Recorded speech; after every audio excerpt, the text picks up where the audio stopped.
Tony, what time are you going to come back? It's already close to lunchtime. Sorry about that. I'll be back in about an hour or so. You're not driving right now, are you? No, of course not. I just stopped at a gas station for a short break. I started to get a little sleepy. Yeah, you did leave at midnight. Did you manage to catch anything today? Just a little, but not as much as some days. Okay, that's good though. It would be nice if you could be the one to descale and gut the fish though. No way, I just catch it and eat it. But it does save us on grocery shopping. I'm not sure you really save us that much. If anything, it could be more expensive for you to buy all of the bait and spend time doing it so often. Actually, I was thinking, but haven't you been going fishing a little too much recently? You go pretty much every single Saturday and Sunday. Really? I don't think I go night fishing all that much. But you're almost never at home anymore. Are you gonna tell me to stop doing my favorite hobby? That's not what I'm trying to say. I'm not asking you to never go at all, but I want you to spend more time with Sam. Do you even remember the last time you spent some time with him? I don't remember the exact time and date, but I spend time with him here and there. Well, yeah, but all you ever do is play video games with him sometimes. And even then, it's only one round each time you do. I have work on the weekdays, you know. I get tired too. Can't just sit there playing games with him all night. That's why I'm asking you to free up either Saturday or Sunday to play with him. It doesn't have to be both, but at least one of them each week. He's still only 8 years old. Not only, he's already 8 years old. At this point, I'm sure he would prefer to play video games than to spend time with me. But he's still playing video games too much recently as well. Do you think that he will become stupid if he plays too many games? I don't think that, but it's still bad for his eyes to always look at a screen, and I want him to go outside and play there more. As he gets older, he's going to be using screens and computers and phones more and more. I want him to be a little more active while he's still growing up. What are you talking about? Kids these days don't play outside anymore. That's exactly why I want you to play with him and help him be more active. Then why don't you just do it? You can go outside and play catch with him or something. Are you planning on leaving everything to me? No, that's not what I meant. Then in that case, you need to take some time away from fishing and spending more time with Sam. Make some time for him for the weekend. Okay, I got it. I'll find some time for him. Okay, good. He will grow up so fast, and then he will be the one who won't want to spend time with us. You have to enjoy this time while it lasts. By the way, once you come back, we need to go shopping. Oh, do we have to? I'm really tired. But I have to clean up and put away all my fishing gear. When you started fishing, I told you that you have to make sure you still do your part for the family. And I'm the one who always has to gut the fish, and that's the hardest job. Fine, I got it. Let's go together then. Great, I'll be waiting. Drive safely. Tony, this isn't what we agreed on. Alice, why are you awake already? It's only 1 a.m. I just had to go to the bathroom, and I wake up to see that you're gone from the bed and all of your fishing gear is gone too. What's going on? The three of us had plans to go shopping today, didn't we? Why did you just run off and go fishing on your own? Look, sorry, but today I just really wanted to go. It's not just today though, is it? It's always like this. It doesn't matter how many times I talk to you about it. You always put fishing first. I can't help it. Fishing is the one thing that allows me to relax. Why don't you also find yourself a hobby? What? You don't really have any hobbies, do you? That's why you don't understand why I want to go fishing so badly. Listen here. I work part-time, do all of the housework, and look after Sam pretty much on my own. Do you really think I have time to enjoy some sort of hobby? I'd like to be able to do something on the weekend, but you always leave yourself. Then I have no choice but to stay home. You could just leave Sam at home by himself. He'll be fine. You're being too protective. He's only 8. I can't leave him at home alone for too long. Then we can send him to a friend's house to spend the day there. We can't just do that all the time. It will make trouble for those parents. They also have their own plans, you know? Then we can just buy him a phone. How about that? Then if anything happens, he can call us at any time and we can come back. He'll be fine. Remember when we were kids and how much we did on our own or just with friends? I think it's fine for him to find things out on his own a little. Plus, he's a boy, so he'll be fine. It doesn't matter if he's a boy or a girl. Recently, there have been so many crazy stories on the news. You're worrying too much. It's better for boys to be given a little bit of freedom. Fine, I'll think about leaving him alone so he can have some freedom later on.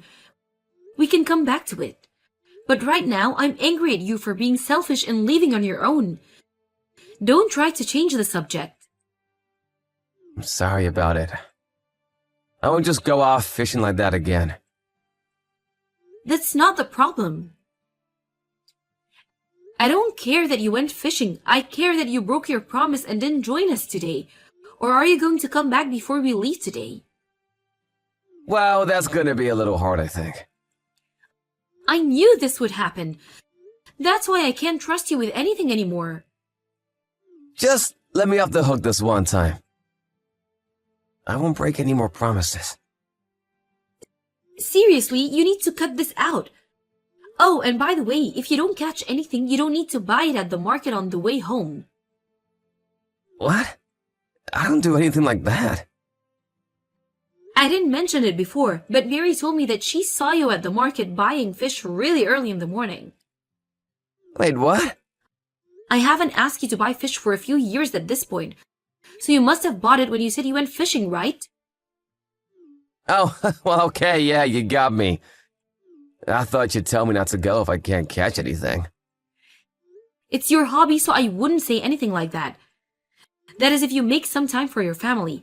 Night fishing is a big no, but why don't you just take Sam along with you next time? That way you can do what you want and spend time with Sam as well. Oh, that's a great idea. Why didn't I think of that before? Okay, next time I'll take Sam along with me. No night fishing, okay? Yeah, I got it. We'll go in the morning or the afternoon. All right, it's settled. I'll take him next week. So just let me off the hook for tonight, okay? You know what will happen if you break your promise this time, don't you? I know, don't worry. This time I will definitely keep my promise. Alice, what's up with all the phone calls? I got so many missed calls from you. Why didn't you pick up? The wind here is really strong. I thought I wouldn't be able to hear you even if I did pick up. What are you doing right now? I'm out fishing, of course. It's really fun being out here with Sam. It's a lot different to how it normally is being out here alone. I'll take Sam with me more from now on. What are you talking about? Your son is in the hospital right now. What? The hospital? He passed out by the jetty in the extreme heat. Luckily, some passerby found him and took him to the hospital. He's dehydrated and has severe heat stroke. What, a heat stroke? And what were you doing while you left our son alone out there? And then you go and lie to me that the two of you are fishing together? Oh, I got a phone call from work and just went back to the car for a second. Yeah, well, the people who found him went to the car park screaming and looking for any family members, and no one showed up. I just didn't hear them. What hospital is he in? I'll go there immediately. No, you don't have to come. What? Why? Isn't it obvious? I don't want you here anymore. Even an idiot like you should be able to tell that under these circumstances. Look, I'm sorry I left him alone, but it wasn't on purpose. Even now you're going to keep lying to me? You forgot, didn't you, that Sam's phone was still in your car? I checked where you are using his phone's tracker. What? I know everything now. Wait, Alice, I'm sorry, but there's a reason for this. There's no good reason for this, and I don't want to hear your excuses. Goodbye. You can keep fishing by yourself for the rest of your life. Alice, I'm so sorry. Please come back. I was wrong. I did the wrong thing. Yeah, I know that very well. You used your son to try and hide your affair. I'm really, really sorry. This isn't just something you can make go away with a lame apology. It's all your fault that Sam ended up in the hospital. You knew that the temperature was really picking up, but you still left him out in the sun without even leaving him any water to drink? And what if he had fallen into the water or anything else? These things can happen even to adults, but you still left an 8-year-old by himself? The water was very calm that day. I told you that I don't want to hear any excuses. Look, I already apologized, didn't I? And I showed you all of our texts and promised to never see her again.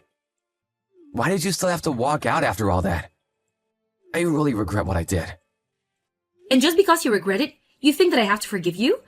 Those are two different things. And is there some kind of rule that says I have to forgive you just because you admitted to cheating? No, there isn't, but... When I heard that Sam had been taken to the hospital, I thought my heart would just stop. And then I couldn't get into the contact with you either.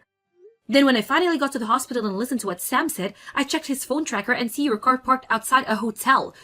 Do you have any idea how much you have hurt me? You don't, do you? That's why you went and started an affair with one of your co-workers in the first place. That's not how it is.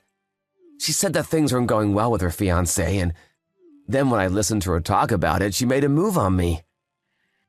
So then none of this is your fault? Huh? Is that what you're trying to say? That's not what I'm trying to say. But we had both been drinking, and it just kind of happened. That's exactly the kind of person I don't want to be with anymore. And it wasn't just once, was it? You've been seeing her every time you have a day off. Then you were both laughing at me, how I was too stupid to even notice anything. I saw the texts. I feel like I'm the most pathetic person in the world right now. Even what happened to Sam, if I hadn't told you to take him fishing with you then, this wouldn't have happened. Wait, no, it's all my fault. I know that it is. But even so, I still blame myself for it too. I regret ever leaving him alone in your hands. I should have known better than to trust you. Let's just talk about this one more time. Sam is still in grade school. It would be better for him if he still had both parents around. Do you really think he needs a dad who never spends any time with him and leaves him alone to sleep with another woman? Plus, you were the one who said that he's already 8 and is growing up fast. I know I said that, but I think he still needs to have both parents around. I promise that I will be a good parent from now on. It's too late for that now. You can't just turn around and say that after the worst case scenario has already happened, you did something that you can never take back. I'll make it up to Sam as well. Sam doesn't want to go fishing anymore, he told me. You just handed him all of the gear without explaining to him what to do. And then you left him there all alone. Do you think he had a good time? All you did was leave him with bad memories. I'm sorry, but I really didn't plan to be away from him for so long. I just met up with her because we had decided to not see each other anymore because she was about to get married. I don't care about those details. It had nothing to do with me. Alice, I'm sorry. Please forgive me just this one time. Just give me one more chance. I've already given you plenty of chances, and you're the one who let me down each and every time. But I don't want to get a divorce. I won't use my time on fishing anymore. From now on, I will do all the housework and take care of Sam by myself. But please just forget about the divorce. Maybe it was just the affair. I wouldn't have chosen to go straight for the divorce. But you put your son in danger, and I will never forgive you for that. Then what if Sam forgave me? Would that change things? Even if we get a divorce, it won't change the fact that you are his father. So that's the problem. No, but it will be much better if all of us live together. There are more things I'll be able to do for him that way. We've been living together this whole time and you haven't done anything for him at all. If you really want to make things right for what you have done, then you can prove it with how you live from now on. Somewhere far away from us, of course. I told you before, but I don't trust you at all. I'm sorry. Please forgive me, Alice. I can't live without the two of you. What are you saying? You're fine without us, aren't you? That's why you always left us at home and went out to meet another woman. That's not why. I really realize this time around, you and Sam are my reason for being alive. If that goes away, then why just not find a new hobby for yourself? Plus, no one will say anything now, no matter how many women you sleep with. You also don't have to bother yourself with raising a child. Good for you that your free time will increase. Isn't that what you wanted after this whole time? After that, we had to talk a few more times, but finally went through with the divorce. Both my parents and his supported my decision and thought that I did the right thing. Thanks to that, they were able to speak some sense into him and convince him to go through with the divorce without trying to fight it. Of course, I also exposed his affair to the fiancée of the woman he was cheating on me with. Unbelievably enough, he also worked at the same company as the two of them, and the rumors spread incredibly quickly. Because of the rumors, she quit voluntarily to find a new job instead. Tony had to pay for child support for Sam, so he couldn't quit, but I heard that he will be demoted soon enough. Even now, he texts me about how much he regrets his actions, but I haven't replied to one of those messages even once. The only time I ever texted him is about the child support, or to arrange meeting times for him and Sam. I don't trust anything that Tony says, so I don't know what will happen from now on. But if he really does regret his actions and has learned his lesson, then I hope that he never does anything to put Sam in a bad spot like that ever again. I moved out of the house with Sam, and we were about to begin our new life with just the two of us. I also got a new job, and I'm planning to starting to work there from the next month. Even after the divorce, my parents and Tony's parents come by sometimes to spend time with their grandson, and they all seem to have a lot of fun together. I don't think that Sam will forget how his father made him feel that day, leaving him alone on the beach. But I will make sure to never let him feel like that again. And as his mother, I will make sure that he always feels loved and cared for by me.